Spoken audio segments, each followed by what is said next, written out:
నమస్తే. ఇన్నాళ్ళు నన్ను సపోర్ట్ చేస్తూ, ఎంకరేజ్ చేస్తూ మీ ప్రేమని నాకు అందిస్తున్న ప్రతి ఒక్కరికి కృతజ్ఞతలు.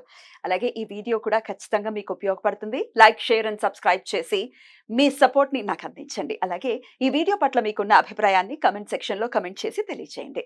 ఇప్పుడు వీడియోని చూద్దాం. నమస్తే. ముందుగా ప్రేక్షకులకి శ్రీ క్రోధినామ సంవత్సర ఉగాది శుభాకాంక్షలు.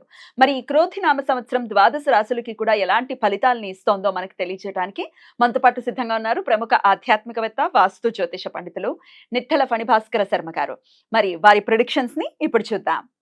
కర్కాటక రాశి వారు అష్టమ శనితో బాధింపబడుతున్నటువంటి ఈ రాశి వారికి మరి క్రోధినామ సంవత్సరం ఎలా ఉండబోతోందో తెలుసుకుందాం. కర్కాటక రాశి వారికి ఈ సంవత్సరం రాజ్యపూజ్యం 6, అవమానం 6. అలాగే ఈ సంవత్సరం ఆదాయం 14, వ్యయం 2.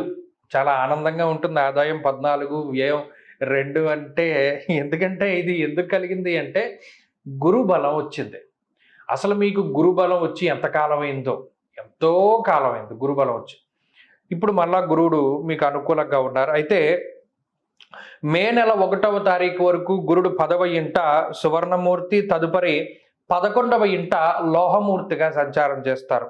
శనేశ్వరుడు ఈ సంవత్సరం మొత్తం 8వ ఇంట అష్టమ శనిగా లోహమూర్తిగా ఆయన సంచారం చేస్తారు. రాహుకేతువులు ఈ సంవత్సరం మొత్తం 9, 3వ ఇంట లోహమూర్తులుగా సంచారం చేస్తూ ఉంటారు.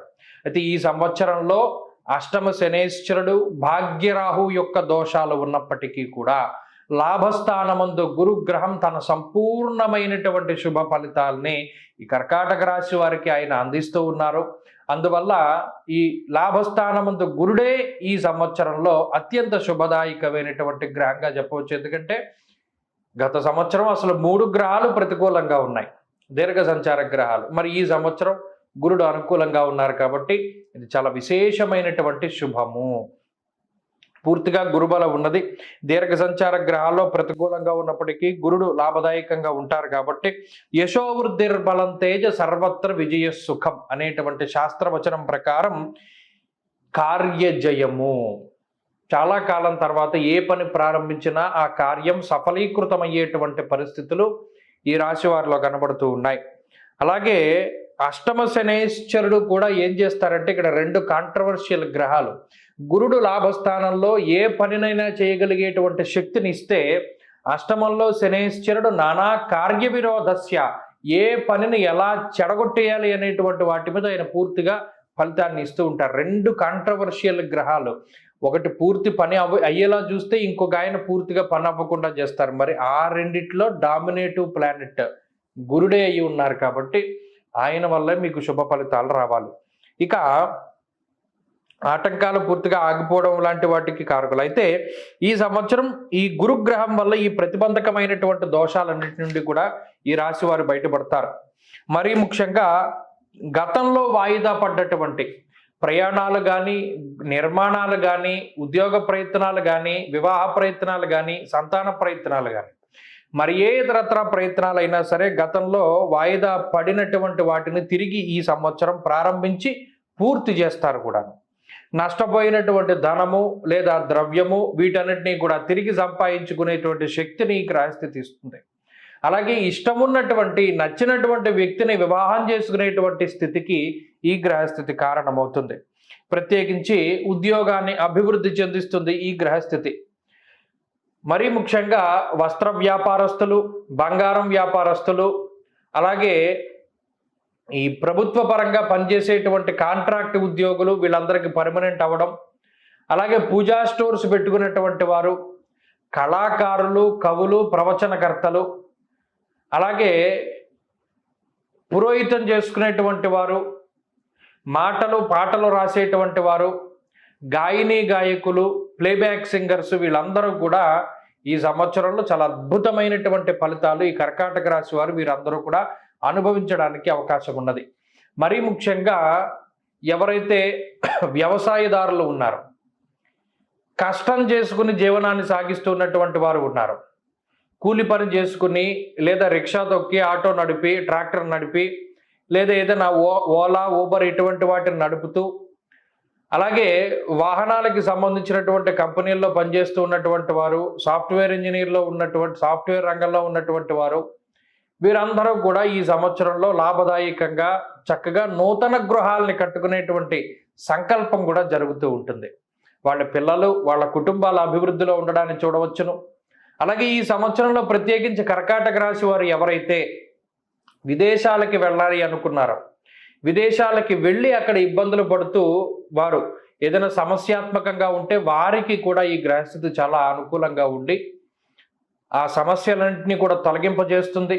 విదేశాల్లో స్థిర నివాసము, విదేశాల్లో విద్య, ఉద్యోగము ఇటువంటివన్నీ కూడా చక్కగా లభించి, లేదా ఏదైనా వైద్యం కోసం విదేశాలు వెళ్తే అది సక్రమంగా పూర్తయి మరలా తిరిగి ఇంటికి రావడం లాంటివన్నీ కూడా ఈ రాశి వారిలో కనబడుతూ ఉన్నాయి.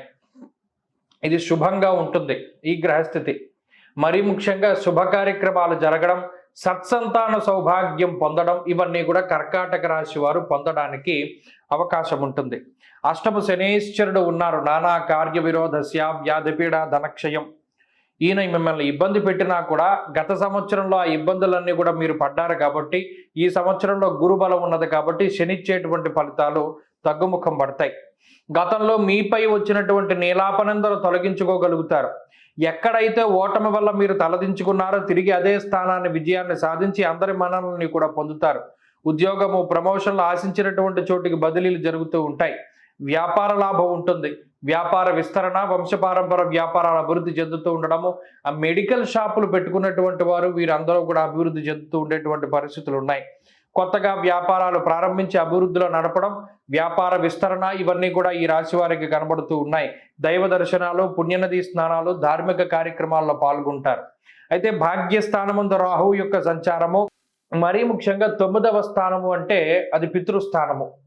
అది భాగ్యము అనగా పూర్వపుణ్యానికి సంబంధించిన స్థానం. అందులో పాపగ్రహం ఉండడం వల్ల కొన్ని సందర్భాల్లో కొన్ని తప్పులు కావాలని తెలిసి చేస్తారు. దైవ నిందన, దైవ దూషణ, అలాగే పెద్దవాళ్ళని తిడుతూ ఉండడం, గురు దూషణ ఇత్యాది కార్యక్రమాలు చేస్తారు. కొన్ని సందర్భాల్లో ఈ రాశి వారికి ఇది తప్పు అని తెలిసినా కూడా ఆ పనులను చేస్తూ ఉంటారు. ఒకరిని మోసం చేయవలసి వచ్చినా, అబద్ధం ఆడవలసి వచ్చినా చక్కగా నిరాటంకంగా ఆ పనులని చేస్తూ ఉంటారు. ఈ గ్రహస్థితే ఆ విధమైనటువంటి పరిస్థితుల్ని కలగజేస్తుంది. కాబట్టి ఈ సంవత్సరం చక్కగా అన్ని రకాలుగాను అనుకూలంగా ఉన్నది. స్థిర చరాస్తులను కొనుగోలు చేయడం, బంగారాన్ని కొనుగోలు చేయడం, శుభ కార్యక్రమాలు చేయడం, అలాగే మంచి పిత్రార్జితాన్ని కూడా పొందడం, ఇవన్నీ కూడా మంచిగా ఉన్నాయి. మొత్తం మీద గత సంవత్సరంతో పోల్చుకుంటే మెరుగైన ఫలితాలు, పుత్రమిత్ర కళత్ర సౌఖ్యం వల్ల శుభంగా నడుస్తాయి. కాకపోతే ఈ సంవత్సరంలో మరింత అనుకూలమైనటువంటి ఫలితాలను పొందడానికి ప్రతి మాస శివరాత్రి నాడు చక్కటి నియమాలని ఆచరించాలి. మాస శివరాత్రి నాడు శివాభిషేకాన్ని జరిపించుకుంటూ ఉండడం చెప్పదగినటువంటి సూచన. నిత్యం పంచాక్షరి మంత్ర జపాన్ని చేసుకుంటూ ఉండాలి. అలాగే ఈ సంవత్సరంలో ఈ రాశి వారికి ఆరాధించవలసినటువంటి దైవం ఈశ్వరుడు. అనుకూలమైనటువంటి వారం బుధ, గురువారాలు. అదృష్ట రత్నం పుష్యరాగం, అదృష్ట వర్ణం పసుపు, అదృష్ట సంఖ్య 6. స్వస్తి. ద్వాదశ రాశులకి కూడా ఈ క్రోధినామ సంవత్సరం ఇచ్చేటటువంటి ఫలితాలు ఎలా ఉన్నాయో తెలుసుకున్నాం కదా. మరి వారు ఇచ్చినటువంటి ప్రిడిక్షన్స్ ని ఆధారంగా వారు చెప్పినటువంటి పరిహారాలని చేసుకుంటూ ఈ క్రోధినామ సంవత్సరం అంతా కూడా ప్రతి ఒక్కరికి చాలా